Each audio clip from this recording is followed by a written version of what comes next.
I'm really excited to talk about my work on measuring drought impacts using GNSS, InSAR, and GRACE. A lot of what I'm going to be presenting today is work that I did during my PhD, and so I'd also like to acknowledge my collaborators and PhD advisors, Susanna Wirth and Manu Shirzai, both of which are at Virginia Tech. So I'll just start with a little bit of motivation for the work that I've done. So probably many of you have heard, but for the last 2+ decades, the Western US has been in a nearly constant state of drought, which is referred to as a mega-drought because of its enduring and widespread effects. A lot of you have probably seen images like this one of Lake Mead, which is our largest reservoir in the United States, which show these so-called bathtub rings. Pictures like these allow us to easily visualize the state of drought based on sort of the differences of where the water had been to where it is now. But what's really harder to see is what's happening beneath our feet. So this is just an example from the Colorado River Basin, but this study by Stephanie Castle et al. Explained that more groundwater was being pumped than could be recharged across the Colorado River Basin. And in fact, the volume lost from 2004 to 2013 was nearly double the volume of Lake Mead. And so the authors noted that this amount of water was basically unrecoverable, especially with projected climate change impacts and population growth in the region. And in a CBS News interview, the author of this study noted that we don't know exactly how much groundwater we have left, so we don't know when we're going to run out. And this is really true. Global estimates of groundwater storage, recharge, and discharge are highly uncertain, even though groundwater makes up the largest share of liquid freshwater on Earth, which is around 97 to 99%. Sorry. So in so many, and so in places around the world, including in the West, the rates at which we're pumping groundwater, especially during periods of drought, is faster than it's able to be recharged naturally. And it might someday lead to a situation where we run out of groundwater. In addition, California has also experienced hotter and drier conditions over the course of this Western US mega-drought. This is showing here, so we can see sort of from 2000 on, more periods of below average precipitation than sort of above average precipitation. And it has also been much hotter. And this low precipitation has led to low surface water levels, which are relied on. So surface water is relied on by farmers across California and especially in California's Central Valley. During dry periods, this low availability of surface water leads farmers to turn to groundwater pumping to meet their irrigation water needs. And so this increase in groundwater pumping during drought exacerbates sort of this long-term groundwater overdraft that we've seen in the Central Valley that's been ongoing since really the early 1900s. This long-term groundwater overdraft has led to long-term sinking or subsidence of the land surface. And this is especially true in the southern part of the Central Valley, known as the San Joaquin Valley. And this is sort of shown in a dramatic fashion in this really famous picture taken in the San Joaquin Valley, where you can see where the land surface had been, the land surface elevation had been in 1925 compared to what it was in 1977. But of course, this sinking didn't really stop in the 1970s. We've been pumping more groundwater during recent droughts. For example, the drought from 2007 to 2010, we saw subsidence rates up to 22 centimeters in some places, 22 centimeters per year, sorry, in some places. And in this figure, we can also see numerous highways and waterways and railroads crisscrossing these subsidence zones. And so because of this groundwater overdraft leads to additional hazards and infrastructure damage that can be really difficult and expensive to repair. But the Western US and California isn't alone in facing the negative impacts of drought. For example, all around the world, drought is causing water and food security concerns, land subsidence. And so to help confront some of these challenges driven by drought globally, we really need to better measure water and groundwater storage changes so that we can better understand what's driving these changes and manage hazards associated with drought, groundwater overdraft, and land subsidence. Geodetic measurements have been really essential to help us measure Earth's water, and especially the impacts of drought.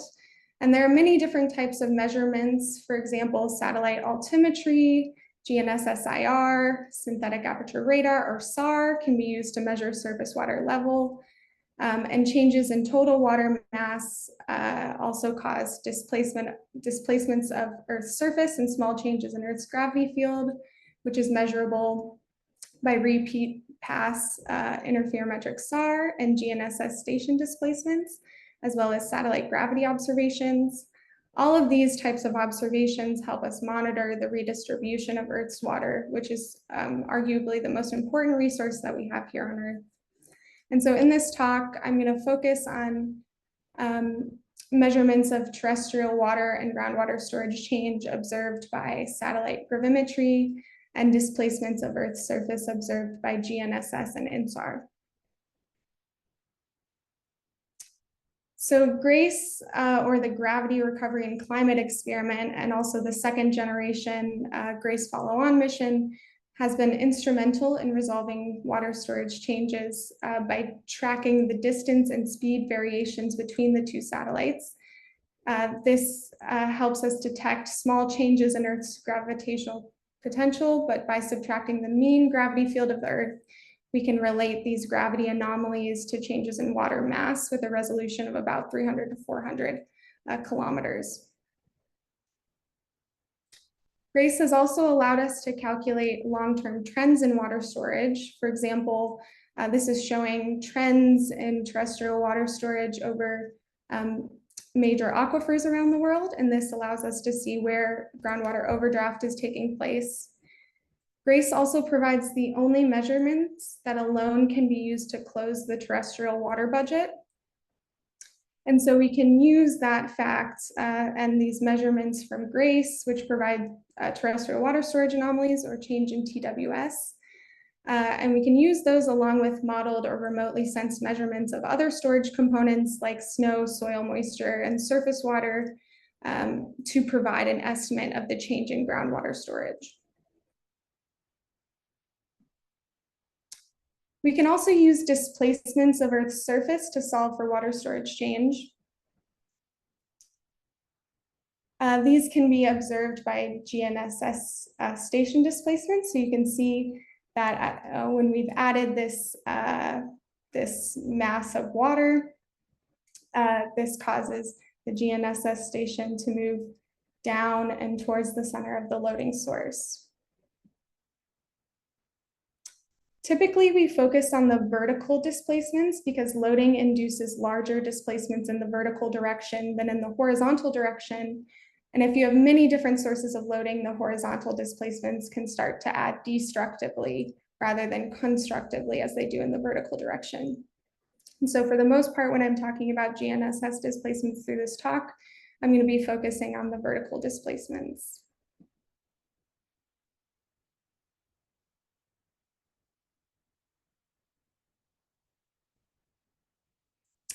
We can invert the displacements of many GNSS stations that might be sort of different distances from the center of a loading source to solve for water storage change using Green's functions that describe the elastic response to loading on the surface of a realistic spherical layered Earth. And for the results in this talk, the Green's functions that I'll be using are from the Preliminary Reference Earth Model, or PREM, which is a commonly used Earth model for these types of loading problems.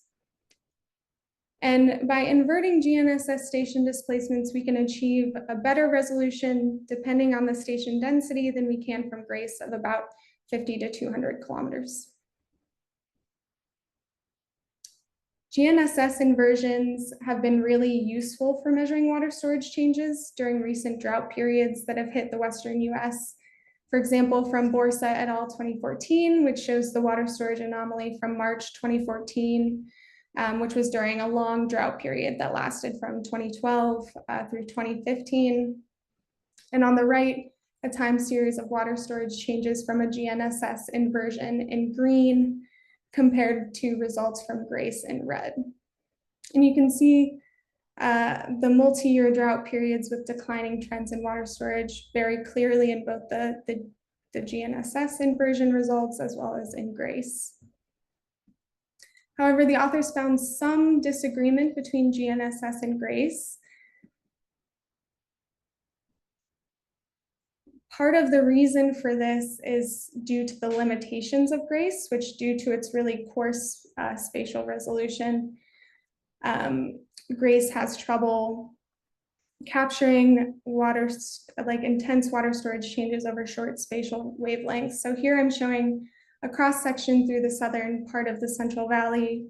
And on seasonal timescales, we have really dramatic differences in water storage change over the Sierra Nevada mountains as compared to the Central Valley, which shows generally low annual precipitation, and over the Basin and Range, which also shows low annual precipitation. On multi-year timescales, we see large fluctuations over the Sierra Nevada mountains and sort of low multi-year variability over the Basin and Range, as well as in the adjacent ocean. And so it's really difficult for GRACE to distinguish between these areas of high and low storage fluctuations when they occur over these short spatial wavelengths. And so the difference that we might observe between GRACE and GNSS in part can be attributed to the fact that GRACE tends to attenuate large magnitude signals that occur over wavelengths that are less than the resolution.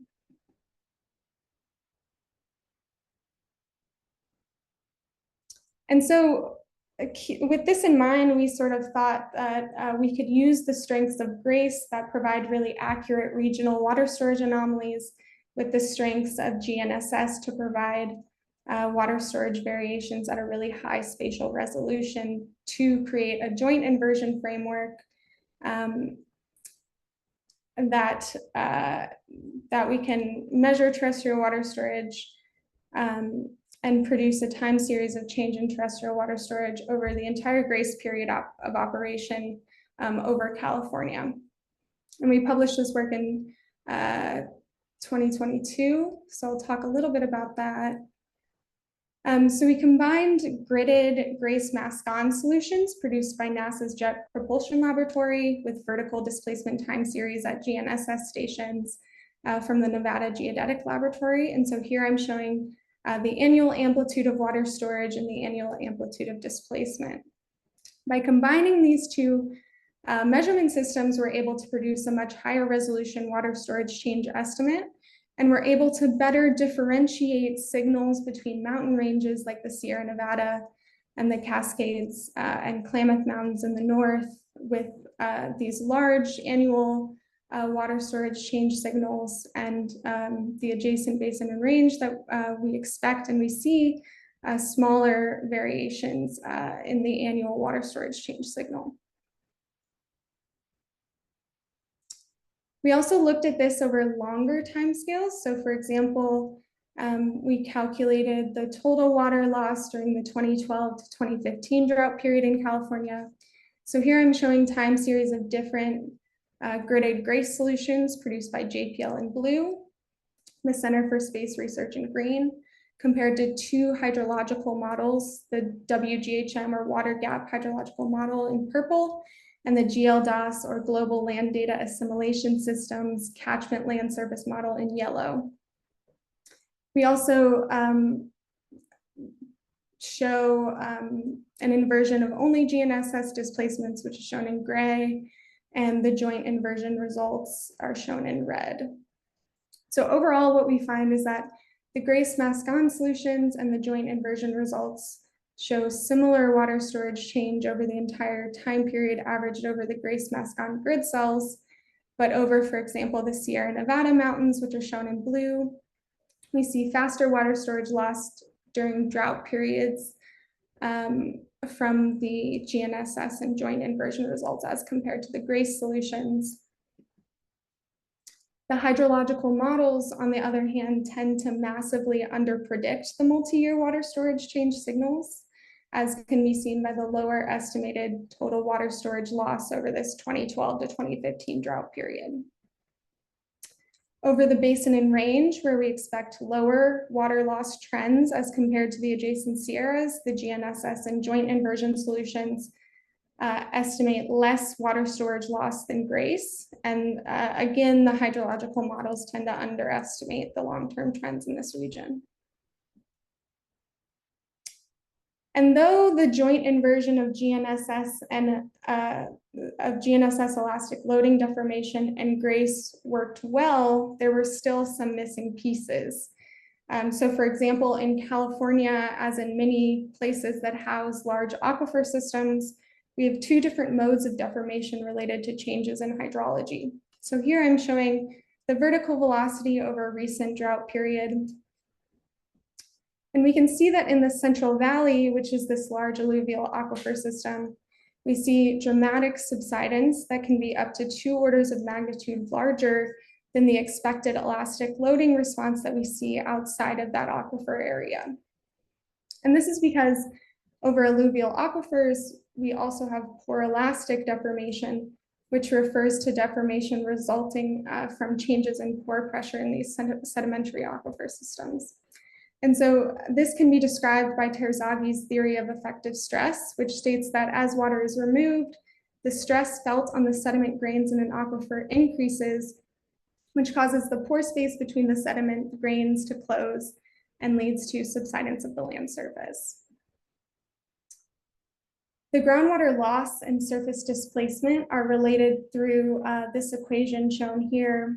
And so if we have really good estimates of the aquifer mechanical properties, including the Biot-Willis coefficient, Skempton's coefficient, and the bulk modulus, we can calculate the groundwater storage change using this poroelastic deformation effect.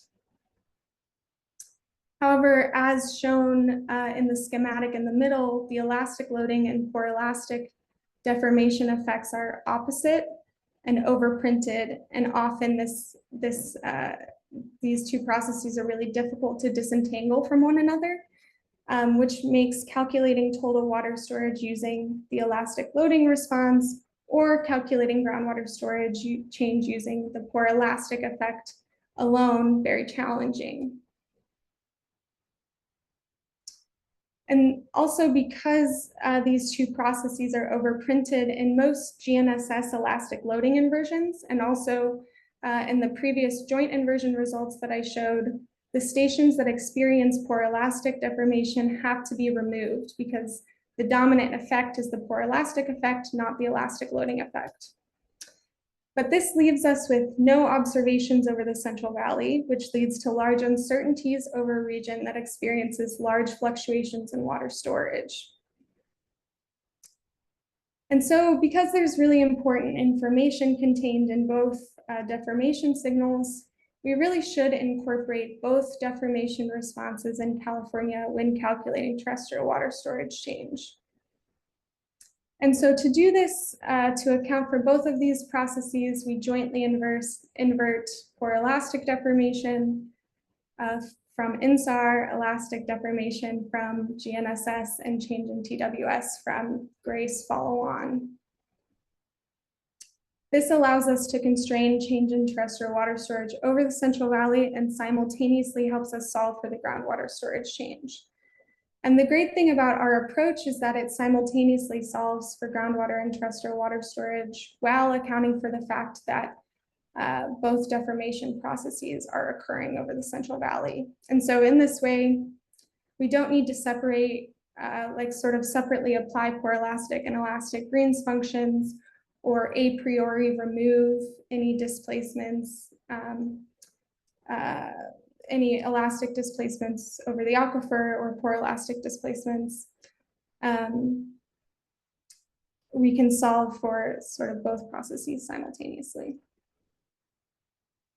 And so to do this, we're going to focus on solving for total water and groundwater storage change over a recent drought period in California, which was from 2020 to 2021. This drought was the second driest 2-year period on record. And during this drought, the Central Valley saw about a 40% reduction in surface water deliveries and about a 40 to 60% increase in groundwater pumping. And so we're really interested in better understanding what the impact of this drought was on the water supplies using this joint inversion approach. So to capture the poroelastic aquifer deformation during this drought, we turned to InSAR. Here we're using 333 SAR images from descending tracks of Sentinel-1. From these images, we produce 1,331 interferograms. And then we project the line of sight velocities into the vertical direction using the satellite projection vector. We can also see the agreement between the vertical velocity that we get from InSAR and GNSS station displacements in the Central Valley. We find a median absolute difference between these two of 1.27 centimeters per year. And if we zoom into these two rapidly deforming areas in the Central Valley, we can see that in the northernmost subsidence bowl during this drought period, we see a vertical velocity of almost 9 centimeters per year. And over this large subsidence bowl in the southern part of the Central Valley, we see rates faster than 20 centimeters per year of subsidence. And we can compare with in situ groundwater level measurements from wells, which show water level declines of more than 5 meters per year in some cases in the north and more than 15 meters per year in some cases in the south. If we compare the line of sight displacement time series over these years with groundwater level measurements, we can see how well the InSAR is capturing the groundwater level declines.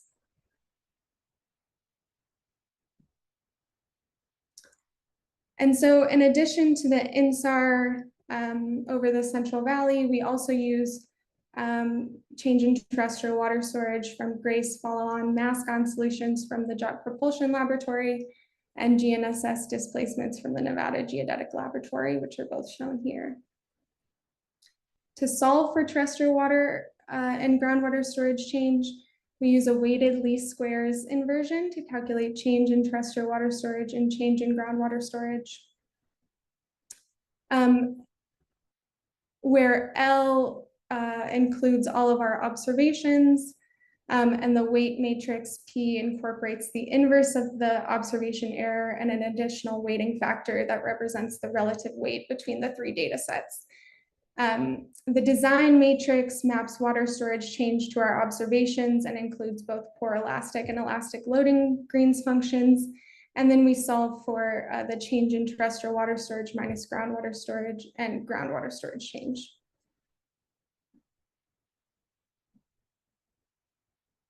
We also apply Laplacian smoothing constraints to ensure that our result balances the data misfit and the smoothness of our solution.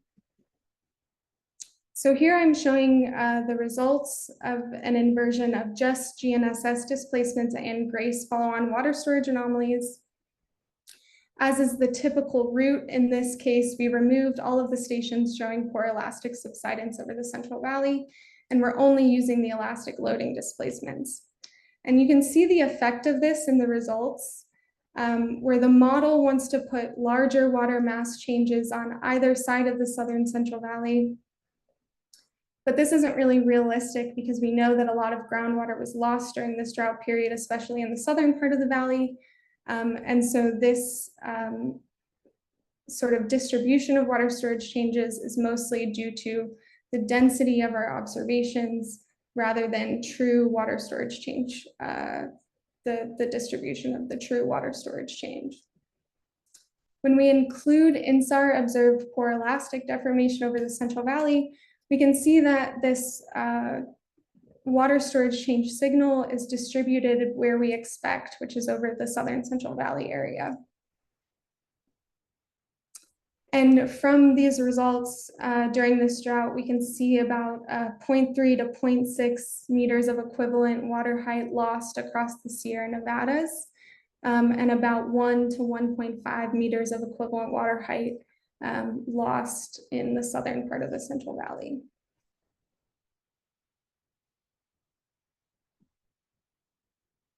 We assess the fit of our inverse model to our observations through the observation residuals, which are shown here. We also apply chi-squared and Kolmogorov-Smirnov tests to assess the goodness of fit. The chi-squared per degree of freedom is close to 1, which indicates good fit to our GNSS and GRACE observations. The InSAR observations don't follow a normal distribution and are near zero across a lot of the study region, except for large outliers in the fastest subsidence zones. And so because of this, we can't really rely on the chi-squared test. And so we mostly rely on the Kolmogorov-Smirnov test to assess goodness of fit. This is a non-parametric approach that tests the null hypothesis that there's no difference between the observations and forward modeled results at the 99% confidence level. In the case of the InSAR observations, we can't reject the null hypothesis that our forward calculated observations are different than our input InSAR observations. And so we determine that overall, our inverse model fits all of our observations quite well. So in addition to total water storage, our inversion technique also solves for groundwater storage change, which is shown on the right in meters of equivalent water height. What we find is a total groundwater volume loss of 20.4 cubic kilometers across the Central Valley during these 2 drought years. This includes 2.1 cubic kilometers lost in the northern Sacramento Valley, and about 18.3 cubic kilometers lost in the southern San Joaquin and Tulare Basin here.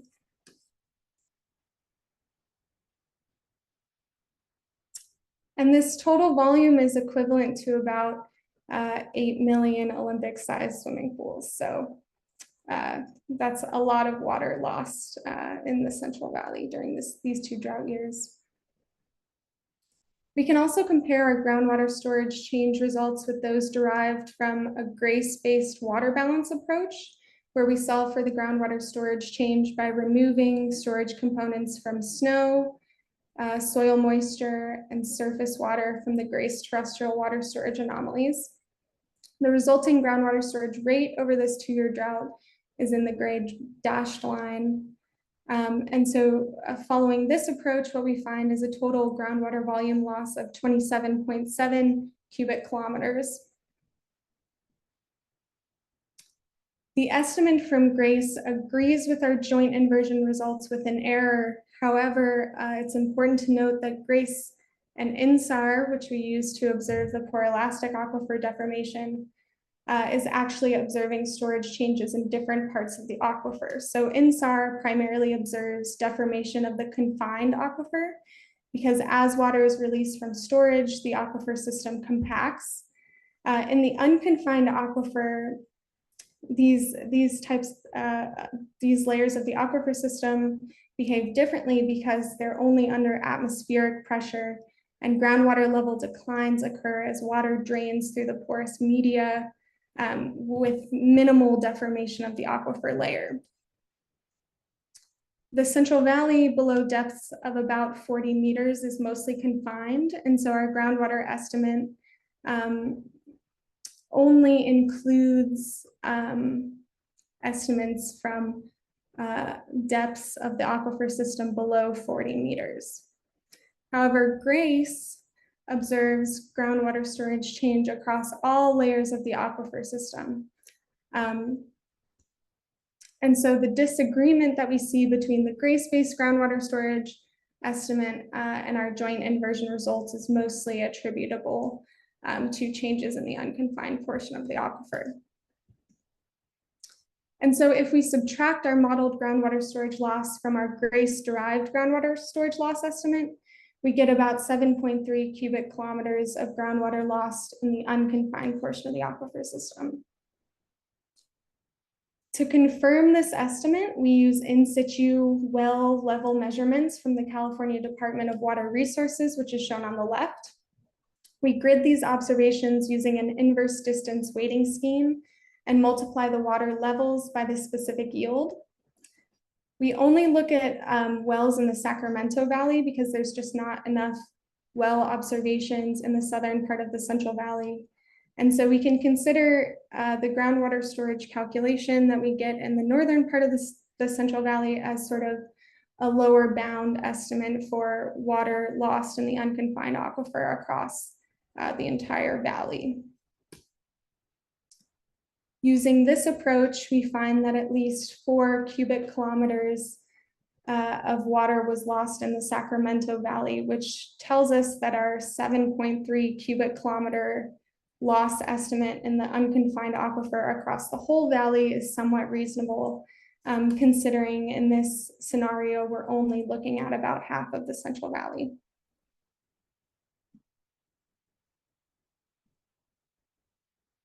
And so just to conclude, we miss a lot of important information when poroelastic deformation is not included in joint inversions of GRACE and deformation data. Using our proposed framework, we simultaneously solve for the change in terrestrial water storage and the change in groundwater storage without the need to separate these two types of deformation. We found over the 2020 to 2021 dry years that most of the groundwater loss occurred in the confined portion of the aquifer. So we know that there was deep groundwater pumping happening during this drought period. And we find a loss of 20.4 cubic kilometers, which agrees pretty well with our GRACE based groundwater estimate with an error. But I also explained that the difference between these two estimates is likely due to water loss in the unconfined aquifer layers. And this is sort of in line with what we see using in situ observations to calculate the unconfined groundwater storage loss. So that is all I have. I can take questions. Great, fantastic. Thank you so much, Grace. I'll just start off by reminding everybody, if you do have any questions for today's speaker, please go ahead and type those in using the Q&A box, and I will go ahead and read those aloud for our presenter to respond to. Maybe just as a starting point, I'm curious to know, so the results you've shown from the 2020 and 2021 drought period are really interesting, and that the way that you're able to use these methods to get these to quantify the amount of groundwater storage loss is very impressive. I'm curious to know, have you tried this with any of the other droughts, or would you expect that, would you expect the relationship would be similar, like the severity of the drought or the area of California affected by drought would, in other droughts, would produce a similar amount of loss, or are there more variables that make it harder to make those kinds of comparisons? Yeah, that's a great question. So this approach can definitely be applied to other droughts that have occurred in the past over the Central Valley. And actually similar processes are at play during this drought as in previous droughts. So for example, like we've seen the pattern of deformation in the Central Valley is somewhat similar across a lot of the different drought periods. So a lot of the intense groundwater pumping is sort of happening in the same areas in these repeat drought events. We did look at how these rates during this drought period compared to previous droughts. And this drought was definitely an intensification of water loss as compared to previous droughts. So we saw more intense groundwater loss during this drought than we did, for example, during the 2007 to 2009 drought. And sort of similar, but possibly a faster rate of decline during this drought compared to the really intense 2012 to 2015 drought. Excellent. So we did have a few questions come in, and in particular, there's one here from Bruno that says, on determining vertical displacement using GNSS, do you involve some tropospheric models? The vertical component is affected by the troposphere, and I would love to know if this has any impact on your results or not. Yeah, that's an interesting question. So I think some tropospheric effects are corrected in the GNSS processing by the Nevada Geodetic Laboratory. We additionally remove non-tidal atmospheric loading from our GNSS time series, as well as non-tidal ocean loading. Maybe somewhat similarly, there was an anonymous attendee that asked how errors associated with InSAR were propagated to the inversion results. You know, you showed some of your ultimate findings with the groundwater storage. You had some error estimates on there. I don't know if this is indicative of some of those propagating errors. Maybe you could just say a little bit about the sources of error and how they are propagated through your models. Yeah.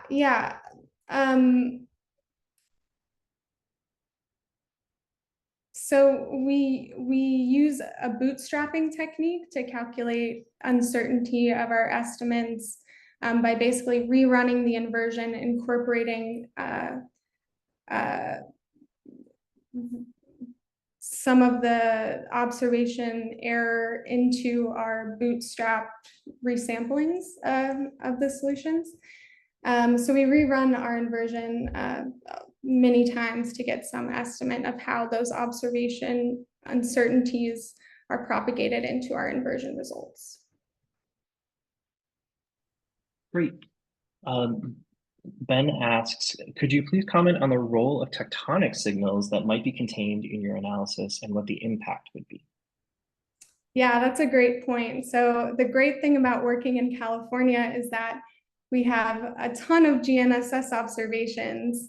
And the problem with this is that most of these GNSS stations were put in place to measure tectonic deformation and not necessarily to measure hydrological loading induced deformation. So there's definitely some residual tectonic deformation contained in our GNSS station displacements.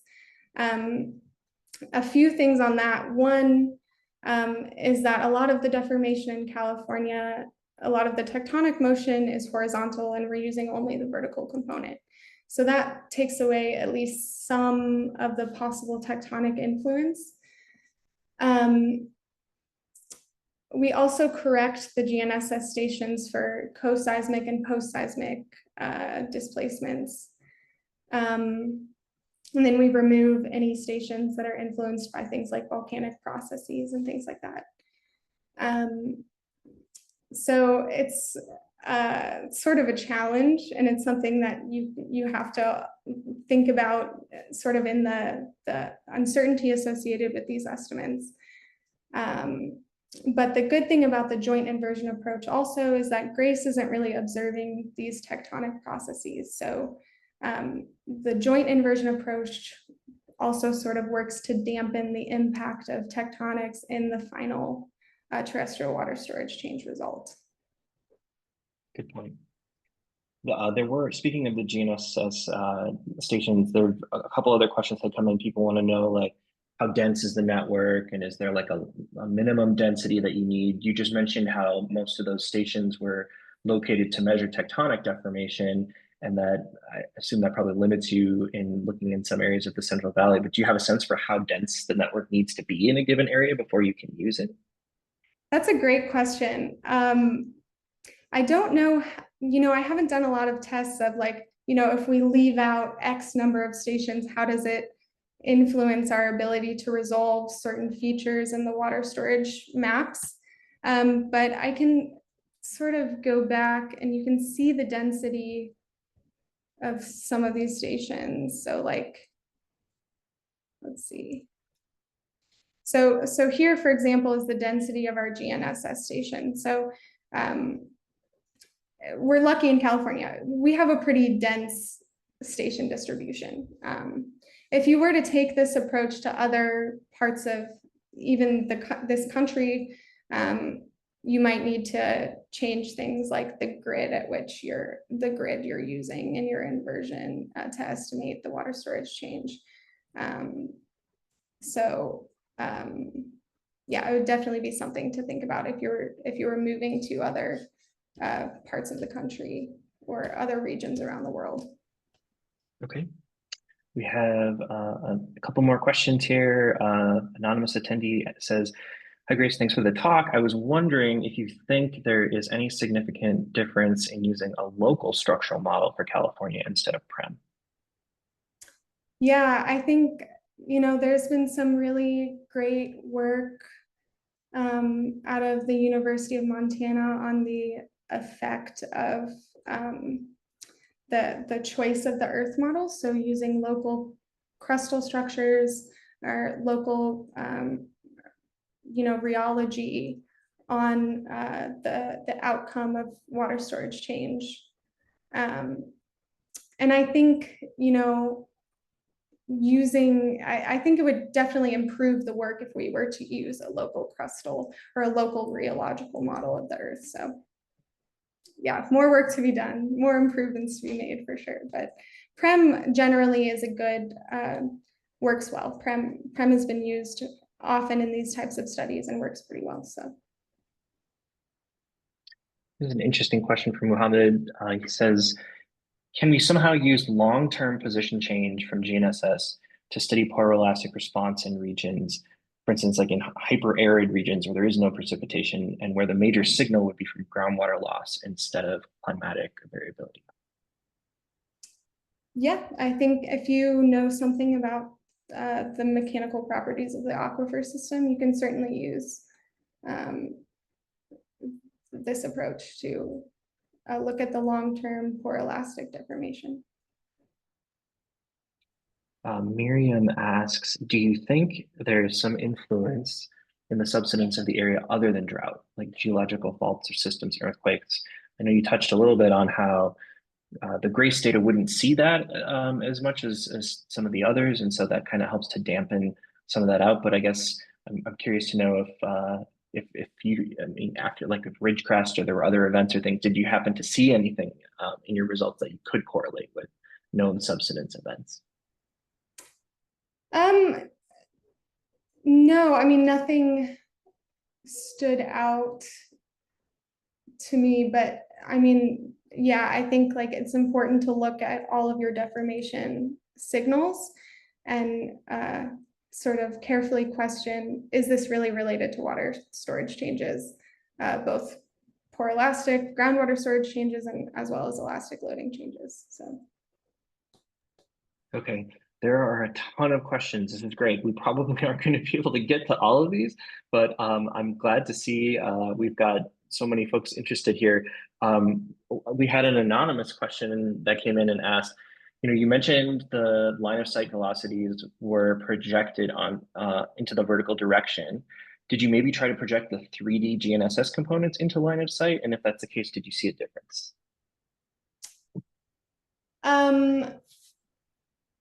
Yes, we did. And they were in agreement. Yeah. Yes, they were in agreement. Okay, there's a question here that's asking something I'm not entirely familiar with. It says, "Can you comment on how the resolution of JPL GRACE mascons is influencing your model results?" Does that make sense? Yeah. So the GRACE JPL mascon solutions are provided at they're basically 3-degree grid cells, and I like using the 3-degree GRACE JPL mascons because they are the closest to the native resolution of the satellites. There are other mascon solutions that are provided at higher grid sampling, I guess, but that doesn't necessarily mean that the resolution of the terrestrial water storage change is higher. So the good thing about yes, the spatial resolution of GRACE is a challenge, But the good thing about that is it can provide a large scale regional constraint on our terrestrial water storage change results. So I hope that